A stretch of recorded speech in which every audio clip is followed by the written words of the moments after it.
What's the real cost of risk in business? Welcome to Go with the Workflow, where we talk all about organizational risk, processes, compliance, and innovation. And today's guest, we have Reuven Shelef, who has spent over 30 years proving that the answer to this question is always the same: more than you think.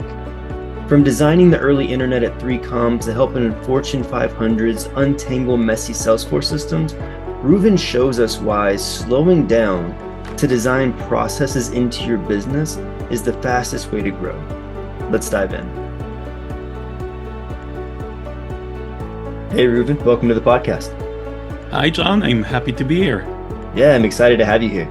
So for the listeners who haven't met you yet, haven't heard from you yet, could you give them a brief background on who Reuven Shelef is and what you're up to today? Sure. Uh, from a professional perspective, over 30 years of experience in various domains: agriculture, military, high tech, startups, and large corporations. I'm an engineer by trade, hardware engineering, and I did board design for some time for a company called 3Com for the uh, older people in the crowd. It's one of the companies that pioneered building the internet and bringing data and computer communications to everyone in the world. That was our vision in the early 90s, and it was pie in the sky. And I'm really happy to see that we realized that dream. So I started as an engineer, and I moved through different functions to resolve issues that I saw happening, and I noticed that the issues that stuck, that weren't resolved easily, I realized that they are uh, not in one or another function, what we call cross-functional issues. And I put myself in those places where it was basically no man land, and not only fix the issues, but identified how can we do things better. So that became my professional life, basically for the last 25 years, is identifying what goes wrong, how can we eliminate things from going wrong, how can we do things better. And 22 years ago, when I moved to California, I started doing management consulting focused on how can we do things better. So that's my professional introduction. I love it, and I think I see some through lines already. So I'm curious though, did the idea and concept of risk and risk mitigation start when you were a hardware engineer working on the early internet? Oh yeah. So the earliest occurrence of that involves so I did board design and printed circuit board. That green, for the people that are not into electronics, it's if you take any electronic device, even this Puckman mini arcade that I have here on my, if you break it open, you will find a green printed circuit board in it, and it's that green thing that has apparently could have many layers, and all the components attached to that and are connected between the layers, between the components. And it's pretty expensive to the process leading to manufacturing the prototype is pretty expensive. And then every time you want to produce a growing number of them up to mass production, it's a costly endeavor. And the first time that I found risk mitigation was when my peers, this was when I was still working on my very first board as a young engineer. My engineering peers would I would see someone almost crying in the conference room, and I would ask him, "Well, what happened?" Well, I got the prototype of my board, and it's not working well, or not working, or it exploded when I connected everything into power. So what happened? Like, what went wrong? Well, we had these mistakes, and now we have to rework it, and it takes time, and it's expensive, and we didn't budget for it. And that's where I learned, okay, I have to avoid that pitfall. And I went out of my way in my very first board. I went out of my way, and I already then created methods for mitigating that risk of the prototype not working in any way I can, to the extent that I invented processes on how we could do that, that were then first people laughed at me. I can go into the details if you want, and in the end they actually employed my method. The more experienced engineers actually employed my methods because it worked out nicely. That's awesome.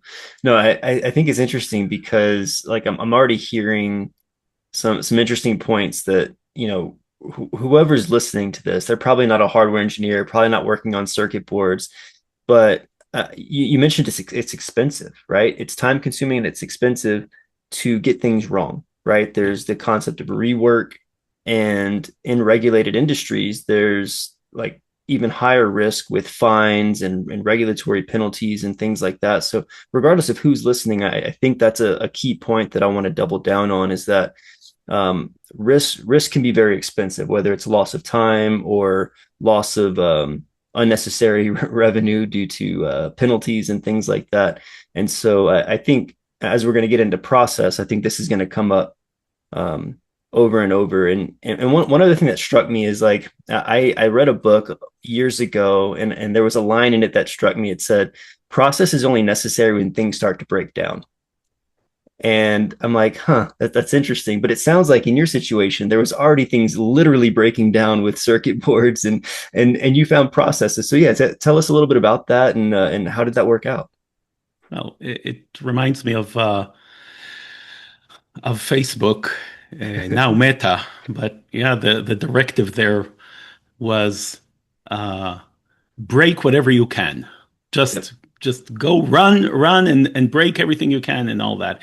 And that's a fine approach when you have all the resources in the world, when you have unlimited money, unlimited people, you can hire whoever you want. And that's great. And in startup mentality in general, there is a lot of value in doing things quick and dirty and not Mm-hmm. worrying too much about things that will bog you down. Having said that, people tend to abuse the value in that, or abuse the directive, and then pay penalties. So in my world, I'm laughing because if my wife would be here, she would chime in and say, "This Reuven has a process for everything and anything." And usually, and she's very different. She tends to do things more emotionally directed, and for the most part, it works well for her until it doesn't. And in some things, after 28 years of being married, I'm happy to see that in some things she actually manages to put processes in place to avoid. So she learned the hard way that in some situations it's actually better to have a process in place. That realization is my response to your question. So people, there are things, if it doesn't really matter, if the risk is not too high, if what is at stake is not that dramatic, sure, choose the quick path and course correct on the way. If I have to get to from San Francisco to Seattle, and I have 5 days to do so, I don't have to use GPS. I don't have to plan my route. I can look at the sky and notice where the sun is, and the general direction is north, and everything will fall into place. But if I have to get there in 2 days, I better plan and have a very clear process of how many miles I'm going to do a day and where am I going to stop. And if I'm with an electric car, I have to have a better process, a more granular process to plan on where I'm going to charge and keep enough margin, not plan it like Tesla does, where the plan is just to hardly get to the charging station. But what if it's all full? What if it broke down? Then you're stuck. So, long story short, having processes in place can be very helpful to avoid things breaking down, to eliminate the or to reduce the risk of things breaking down. And in some industries, I mean, like if I take, for example, military, life is on the line. You cannot, and so many things can and will go wrong that you have to reduce the unknown to the minimum. There will always be so much unknown. So what we do ahead of time is reduce the unknown, reduce the risk as much as we can using processes and procedures to hit life only at the minimum that we end up needing to hit. Yeah. No, I love that. And there's a couple takeaways there. I think kind of going back to your previous example with the circuit boards, right? Like I think there was this concept of like slowing down to speed up, Yeah. where your other engineering counterparts were just kind of going at it. They were experimenting, tinkering, but failing. And you took a step back and said, okay, I see that there's a lot of risk in this. I see that there's several failure points here. How can I outline those and how can I de-risk um, these different areas so I have a better outcome? And in the long run, you kind of slow down, but it helps speed you up later on by having better results sooner than your counterparts. Which I don't know if you want to comment on that, but it's just an observation I made. Yeah, absolutely. And what you meant to say is in short term you're slowing down, but long term Yes. you're reaping the benefits. Yes, absolutely. I mean, I see it. So in the last 20 some years in my management consulting practice, most of the work became around Salesforce.com. So the CRM system and related systems and related processes.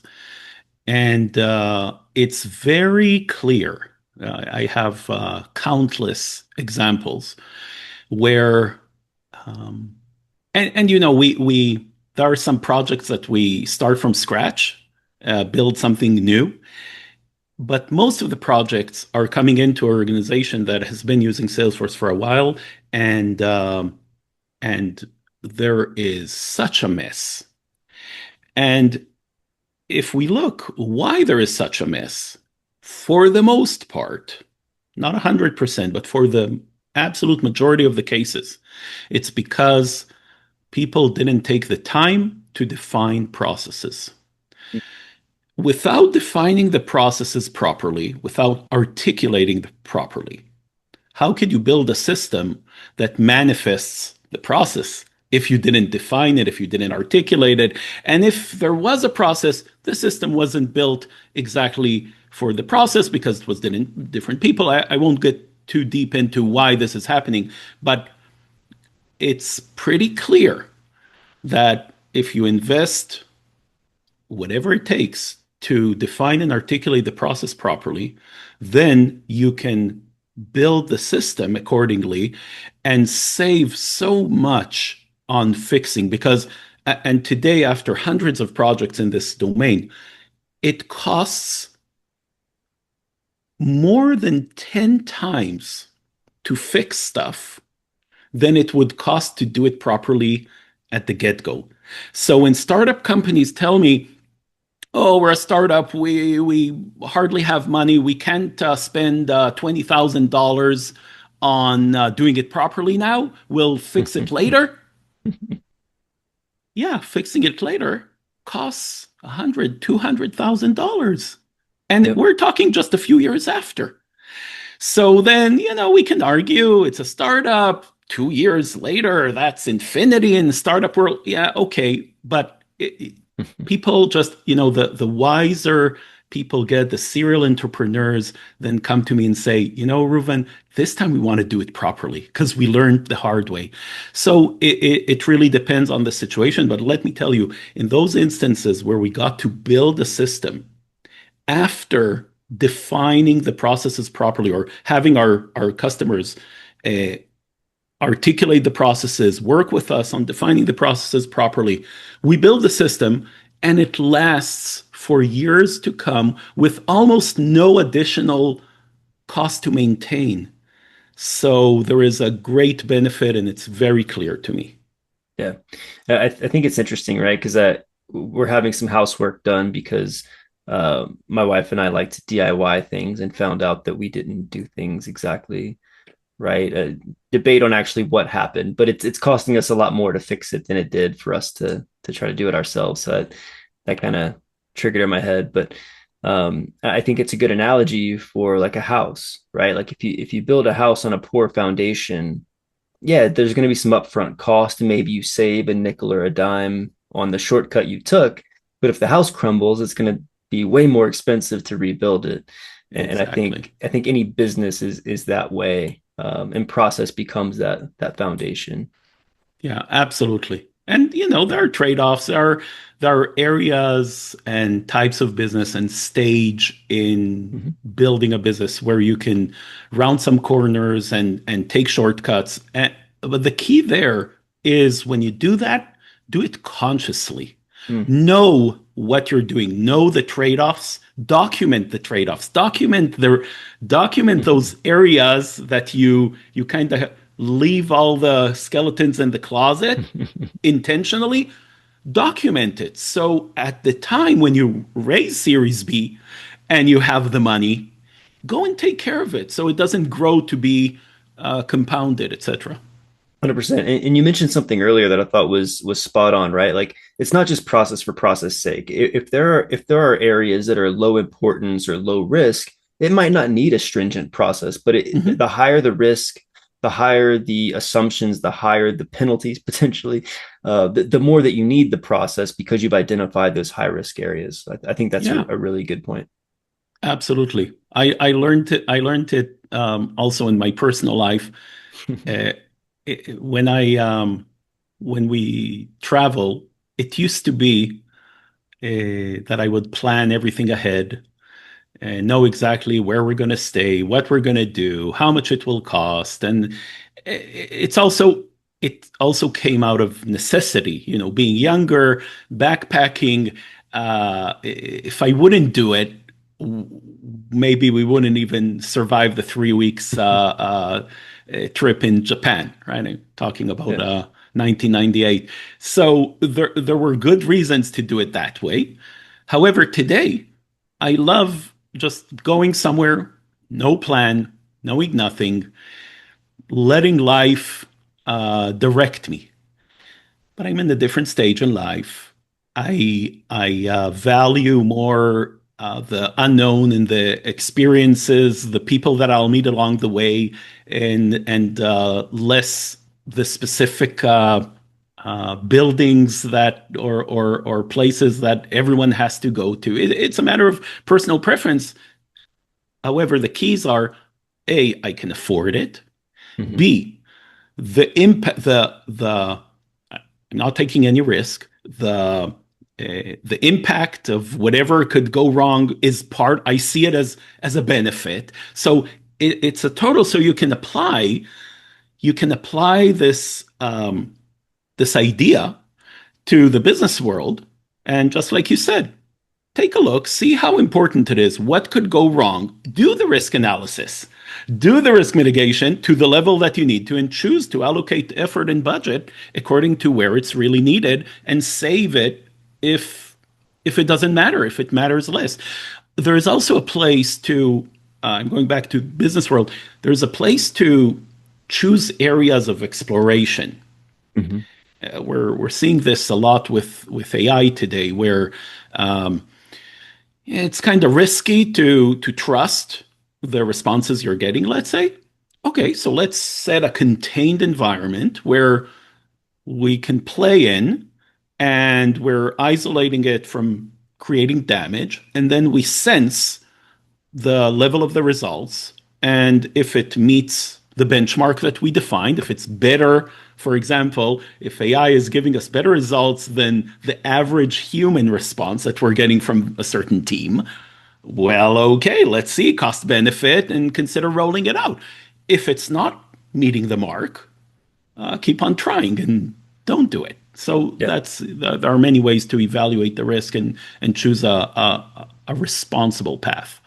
Yeah, I think it's a great point, right? Especially with AI, where a lot of people want to try it, but especially in regulated industries, I think there's a lot of apprehension because it's like, well, what is the risk to me?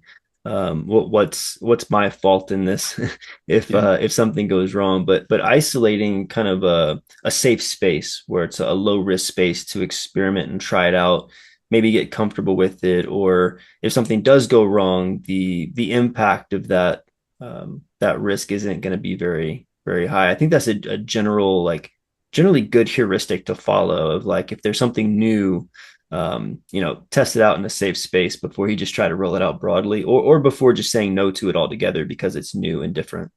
Yep. Exactly. Yeah. So you mentioned something earlier that I wanted to touch on. Maybe the last point we touch on today, but it could be we could go in different directions on this. So you mentioned that a lot of your consulting work or a lot of consulting work you've done in the past has been with Salesforce, and I know that like siloed functions in an organization are still a problem in the 2020s and have been for as long as I don't know, probably organizations have existed. A lot of times you hear tools like Salesforce and you think sales, you think the sales function. But you mentioned earlier in the conversation that a lot of problems and processes break down because it's not isolated. It touches different functions, and organizations are by nature cross-functional, right? And so I'm curious if you could speak to some of those experiences that you've had, Salesforce or non-Salesforce, but working with organizations and how critical it is that processes are cross-functional because we truly don't work in a silo even if we attempt to. Yeah, absolutely. Very dear to my heart. Um, I can give an example that is related to something that I shared before about the designing boards and manufacturing prototypes and then manufacturing mass production. When I started my board design career, I I knew nothing about what happens after I complete designing the board. It wasn't my responsibility to know anything about it. It wasn't part of the in university. It wasn't taught, um, and and the only conversation that I had initially was, well, let us know when it's ready to transfer to manufacturing, and then we'll manufacture the prototype.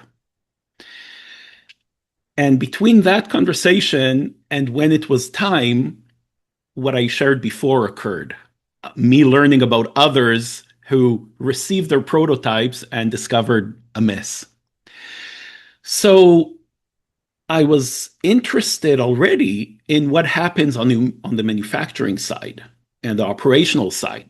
Now it wasn't my responsibility, so I had to jump the fence. Well, it was just a few rooms in the corridor. We were a small company then, and talk to people in that department and discover their world.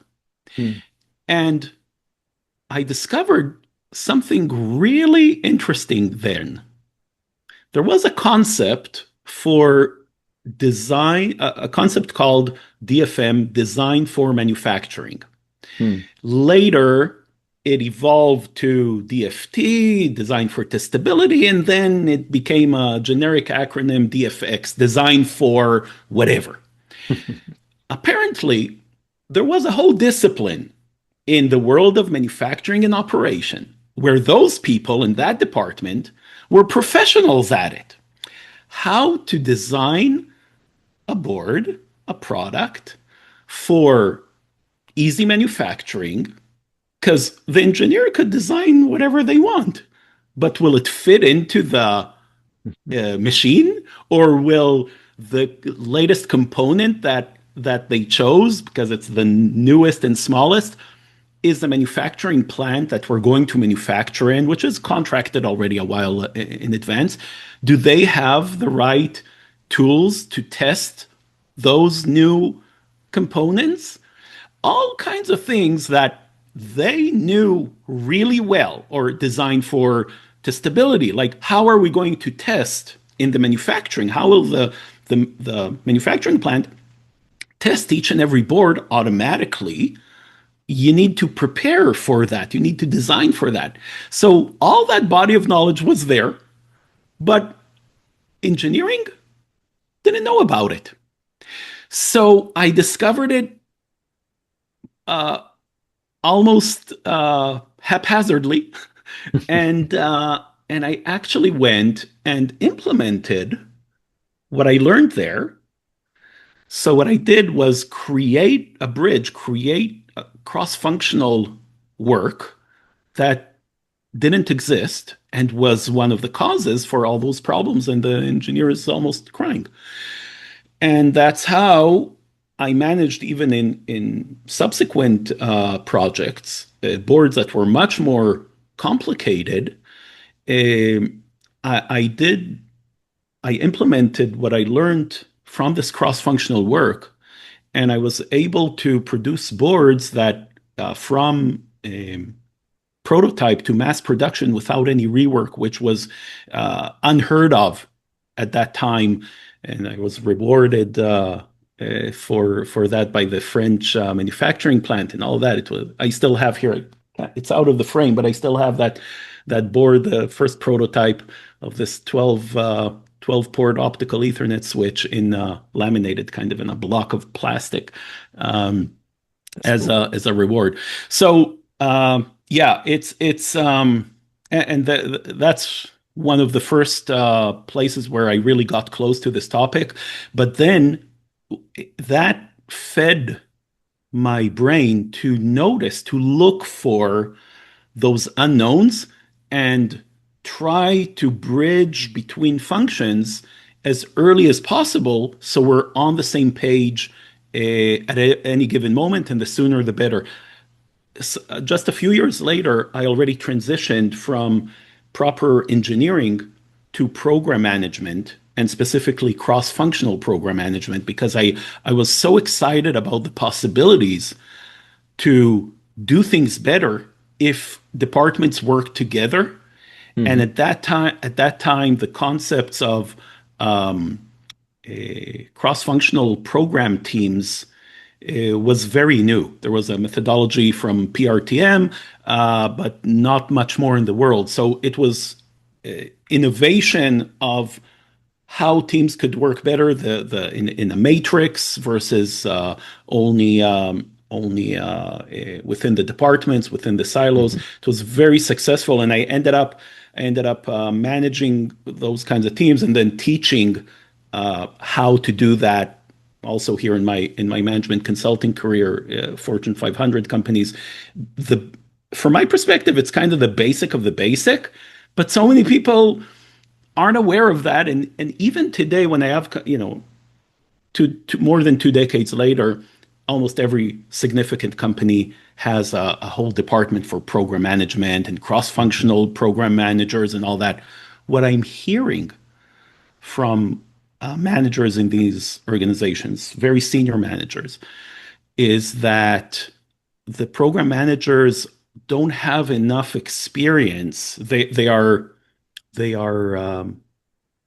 managers, and they learn to manage, but they don't have the experience in the trenches. Mm.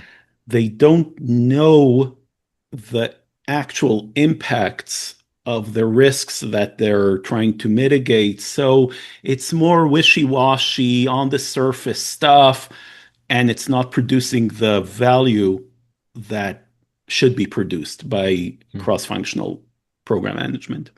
Yeah, that's interesting. I think there's something to be said around kind of a generalist persona who has experienced different functions, who could come in and like from experience know how to navigate those waters, kind of like you experienced, which is which is pretty cool.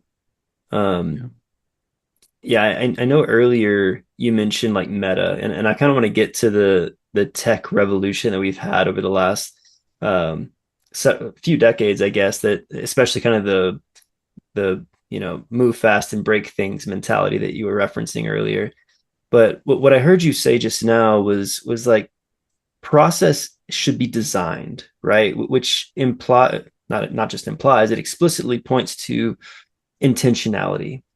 And now kind of going over to the tech point, I think a lot of times this whole agile movement that's taken over every industry and department has been kind of misused and misrepresented to be more flippant than it should be, and saying, oh, we'll just throw anything and then we'll start learning from it and then we'll iterate Yeah. because we're agile.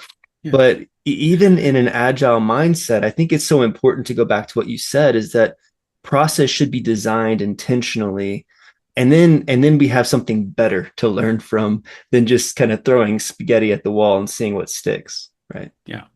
Yeah. It's a great point. And agile methodologies are awesome. It really brings something that enables interactivity that wasn't possible before.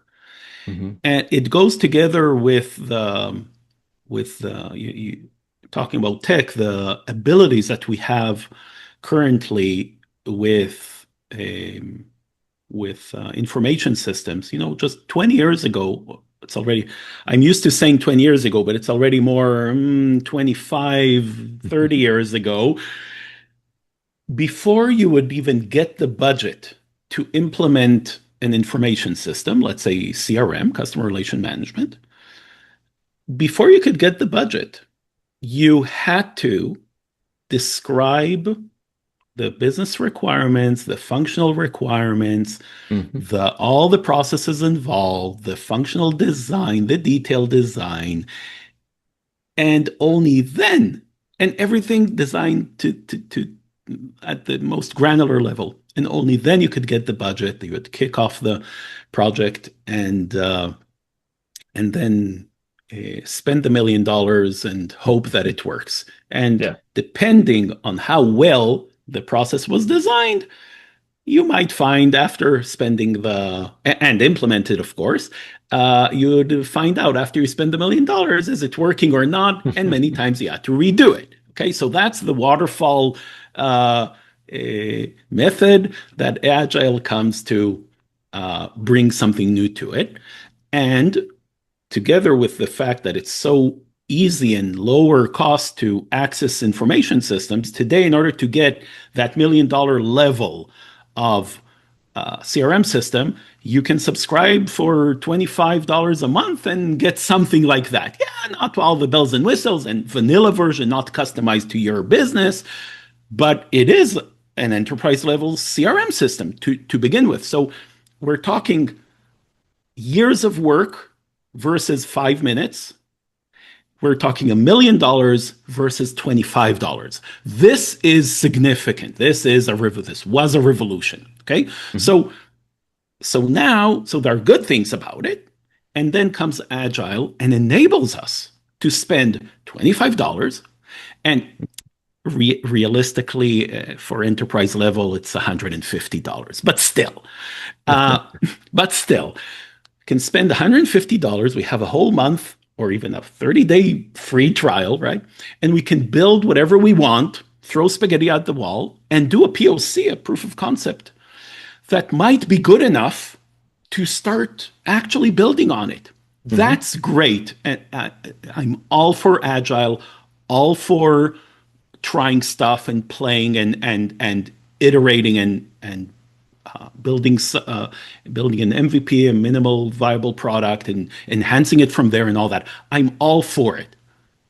And a big and this now is the important part.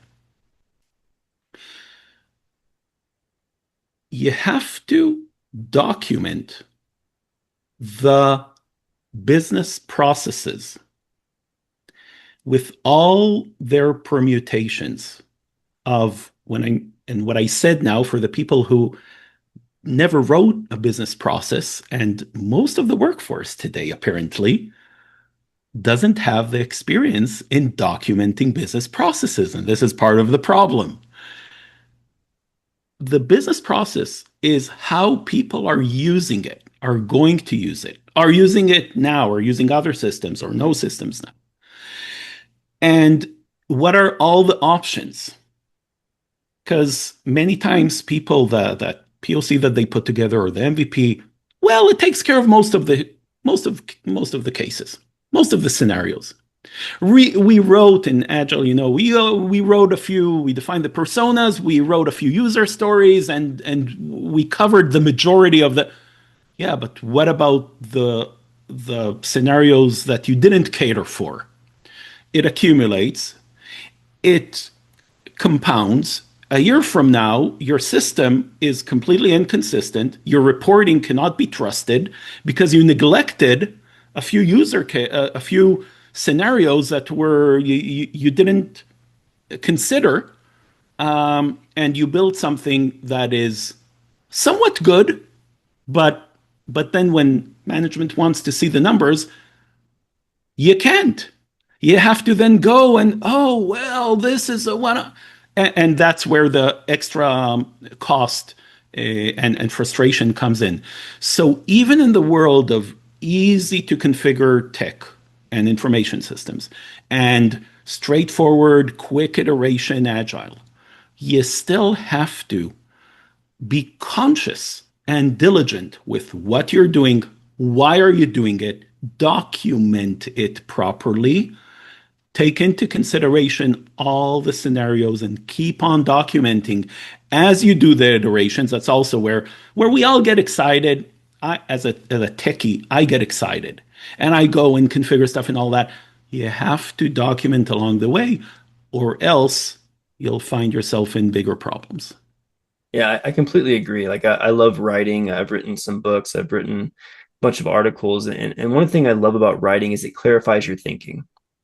And to your point about documenting, I think it does the same thing for our business, right? Like we think we know how the business runs, we think we know what the process should be, but as soon as we start writing it out, things start firing in our head of, oh, I'm missing this thing, or what if this happens? It's an exercise that helps us flesh those things out versus assuming that we know and waiting for something to tell us that we don't actually know because we missed critical factors. Absolutely. Well said.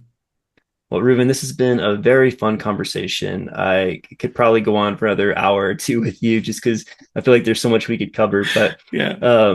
If the audience wants to get in touch with you, if they need help establishing business processes or getting some consulting assistance from you, how do they find you? Yeah. You can go to my website, reuvenshelef.com. And I hope you'll put the links in your show notes so we don't have to remember. And the spelling of my name is somewhat different. And also to book a meeting with me, you can go to meetreuven.com and book a 30-minute free call. I would love to hear from you, what you're facing, what challenges, and if anything sparked. If you resonated with anything that I said and you want to explore, I'll be happy to hear from you. Awesome. I'll make sure to put those links in the show notes as well as your LinkedIn so people can connect with you. Reuven, again, it's been a pleasure. I know the audience has enjoyed what you've had to share. I've enjoyed it and learned from you. So thanks for coming on. Well, thank you very much for having me. It was a pleasure. Thank you for joining us for another episode of Go With The Workflow, where we're all about helping organizations manage risk, operationalize policies into actionable workflows, and balancing risk with innovation. We're releasing a new episode every 2 weeks, so make sure to hit that subscribe or follow button. You could leave us a rating and review on the podcast or like the video on YouTube if you're enjoying the content. And we'll see you next time on another episode of Go With The Workflow.